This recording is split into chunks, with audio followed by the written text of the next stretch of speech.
mag-celebrate ng anniversary ay isang pagbabalik tanaw. At dadagdagan ko isang pagpapasalamat ko rin.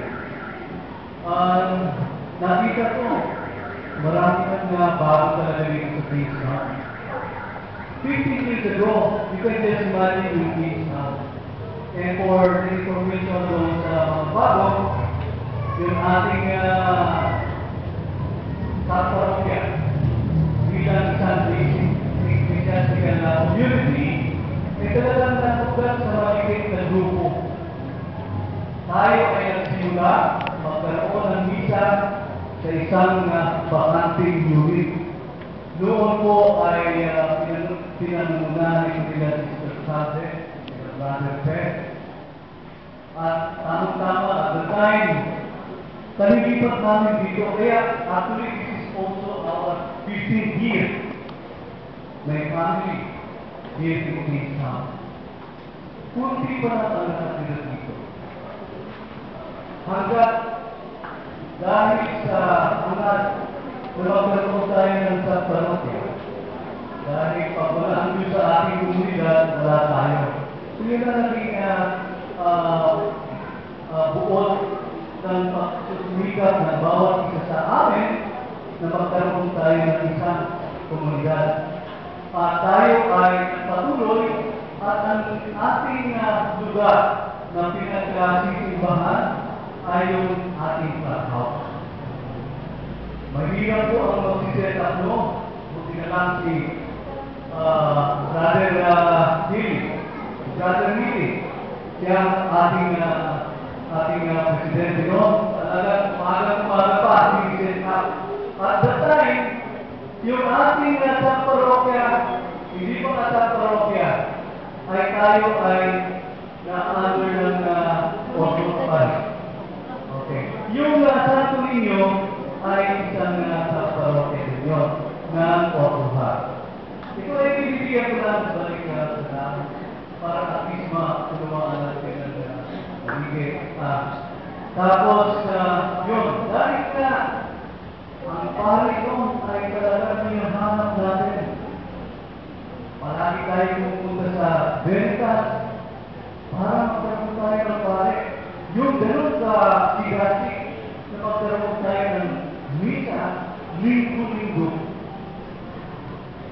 At hindi lang tayo tumigil dyan bilang isang komunidad, Kristiyanong komunidad, kung hindi, tayo ay nangarap magkaroon tayo ng isang simbahan, pilihan.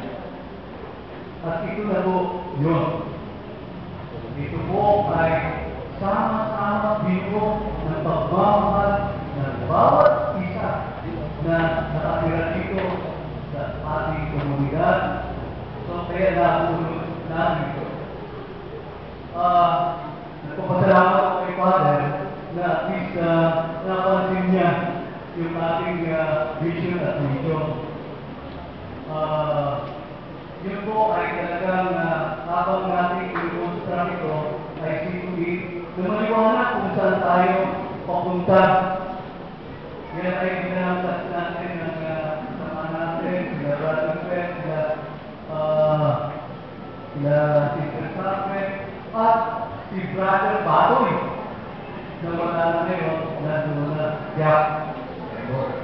At si Brother Romy, dapat alalahanin ko dati si Brother Romy Krishna. Isa rin siya sa haligi ng pagbuo ng matibay at maliwanag kung saan tayo pupunta.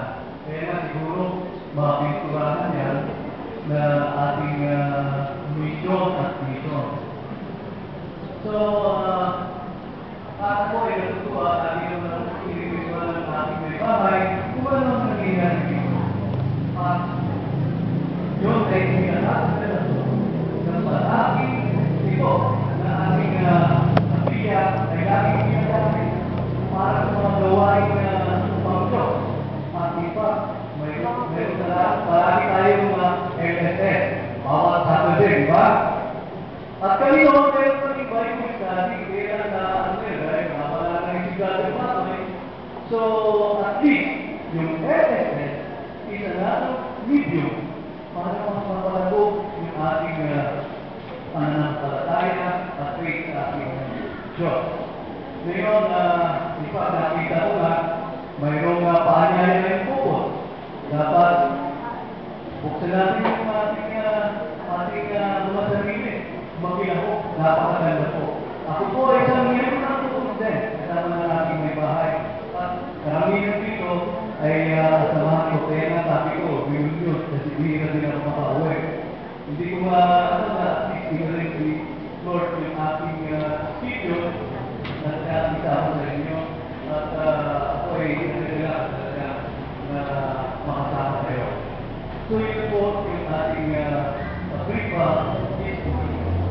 So, dito po sa Philippines at in behalf ng ating parokya, Christ South Valley, o Islam, Himala Diyos, South Valley, Christ City, South Valley of Islam, maraming sa parokya ng Christ City.